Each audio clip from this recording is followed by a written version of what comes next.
Bonjour à tous. La démocratie, on a souvent l'impression que c'est quelque chose de bien installé, un acquis. Mais en réalité, son histoire, ce n'est pas du tout un long fleuve tranquille, c'est plutôt une série de victoires, parfois incroyables, mais aussi de défaites, parfois vraiment brutales. Aujourd'hui, on va se pencher justement sur cette tension qui est au cœur de notre programme d'AGGSP.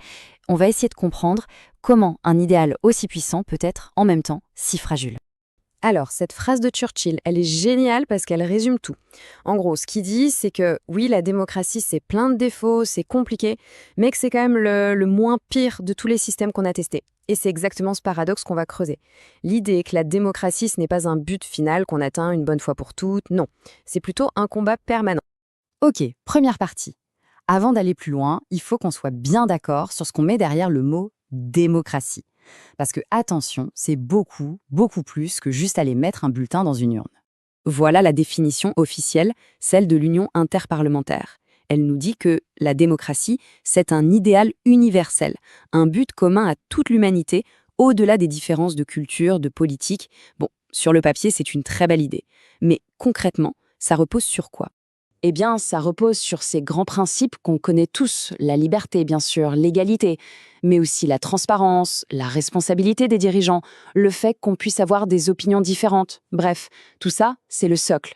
La question c'est, qu'est-ce qui arrive quand ce socle se met à trembler, quand tout ça est mis sous une pression énorme? Et pour voir ça de plus près, cette fragilité en action, on va faire un bond dans le temps et l'espace. Direction le Chili.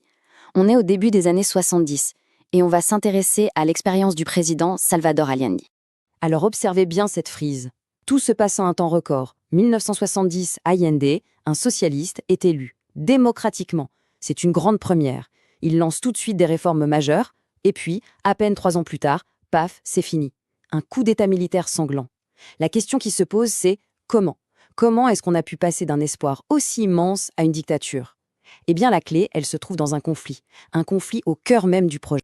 Et ce conflit, il est résumé ici. C'est une sorte de dialogue de sourds. D'un côté, on a la voix des institutions, le gouvernement d'Allen, qui dit « on va y aller doucement, on va faire une transition vers le socialisme, mais en respectant les lois, la Constitution ». Et de l'autre côté, on a la voix de la rue, ce qu'on a appelé le pouvoir populaire, qui lui dit « non, ça ne va pas assez vite, il faut une vraie révolution tout de suite par la base ». On a donc deux visions du changement qui sont totalement irréconciliables. Bon, ce pouvoir populaire, le fameux pouvoir populaire, c'était quoi exactement? Qu'est-ce qui se cachait derrière cette expression qui a tant défié l'autorité de l'État? Alors, le terme un peu technique, c'est pouvoir populaire constituant. Mais pour faire simple, imaginez que le peuple, eh bien, il n'attend plus que les décisions viennent d'en haut. Ce sont les ouvriers dans les usines, les gens dans les quartiers, qui s'organisent eux-mêmes. Ils créent leur propre structure de pouvoir pour gérer la production, la distribution. C'est presque un contre-pouvoir, une sorte d'État dans l'État qui se construit par le bas. Et attention, c'était pas juste des discussions dans un café, c'était très concret. L'exemple le plus connu, ce sont les cordones industriales, les cordons industriels. C'était des réseaux d'usines autogérés par les travailleurs qui se coordonnaient entre elles, notamment dans les grandes villes. Ils prenaient vraiment le contrôle de l'outil de production. Forcément, cette situation, cette tension entre le pouvoir d'en haut et le pouvoir d'en bas, ça a créé une crise politique énorme, quasi permanente. J'aime beaucoup cette expression d'un philosophe qui parle des hoquets du temps brisé. C'est une image très forte. C'est l'idée d'un pays qui n'avance plus de façon continue, qui est comme paralysé, secoué par des spasmes, parce qu'il est déchiré entre deux projets qui ne peuvent pas coexister. Et cette crise, on peut la découper en 3 grandes étapes. Une sorte d'escalade. D'abord, au tout début, entre 1970 et 1972, c'est l'enthousiasme. La base populaire et le gouvernement sont sur la même longueur d'onde. Ensuite, deuxième phase, le débordement. La crise économique s'aggrave, le mécontentement monte, et les mouvements à la base commencent à se radicaliser et à agir de leur propre chef, sans attendre l'accord du gouvernement. Ils débordent le cadre institutionnel. Et enfin, la troisième phase, c'est la confrontation. La droite et l'armée préparent la contre-révolution, et le pouvoir populaire, même s'il est très fort symboliquement, se révèle incapable de proposer une alternative solide à un État qui est lui-même en train de se décomposer. C'est cette fracture qui est vraiment la clé pour comprendre ce qui va suivre. Ce qui nous amène à une question d'analyse vraiment centrale pour le bac d'ailleurs, est-ce qu'une sorte de double pouvoir aurait pu fonctionner au Chili? Est-ce que ces deux logiques, celle de l'État et celle des organisations populaires, auraient pu coexister?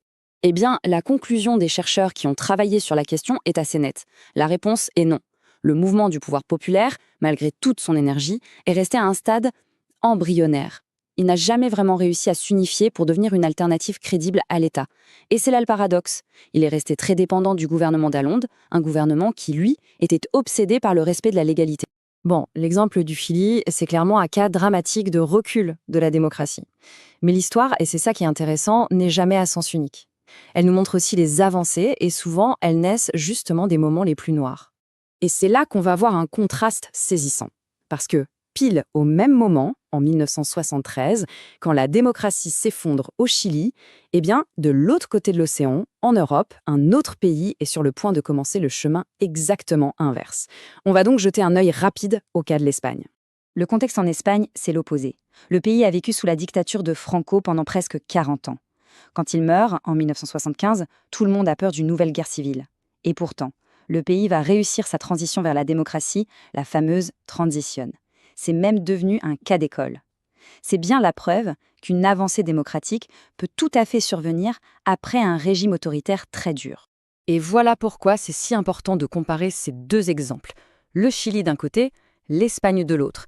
Ça nous montre parfaitement que l'histoire de la démocratie, ce n'est pas une autoroute bien droite, c'est une route sinueuse avec des avancées, des reculs, des allers-retours. Et savoir analyser, comparer ces trajectoires différentes, c'est vraiment une compétence essentielle en AGGASP. Bon, en conclusion, qu'est-ce qu'on retient de tout ça? Quelles sont les leçons à tirer de ces deux cas d'études, à la fois pour le bac et plus largement pour comprendre le monde dans lequel on vit? Alors voilà une petite fiche de révision express. D'un côté, les concepts clés qu'il faut maîtriser, transition démocratique, pouvoir populaire, autoritarisme. Ensuite, les repères indispensables, les dates, les acteurs, Allende, Franco. Et surtout, la colonne la plus importante, les erreurs à éviter. Attention à ne pas confondre une transition négociée et une révolution, par exemple. Et surtout, il faut se méfier des jugements à l'emporte-pièce. L'histoire, ce n'est jamais simple, ce n'est jamais tout noir ou tout blanc. Pour finir, l'histoire du Chili et de l'Espagne, elle nous renvoie une question en plein visage. Une question pour nous aujourd'hui. Quand on regarde les menaces de l'époque, la crise économique, la polarisation politique extrême, cette tension entre la rue et les institutions, on ne peut pas s'empêcher de se demander, est-ce que les défis qui ont fait tomber une démocratie hier ne sont pas, au fond, très similaires à ceux que nos démocraties affrontent en ce moment même? Voilà de quoi réfléchir.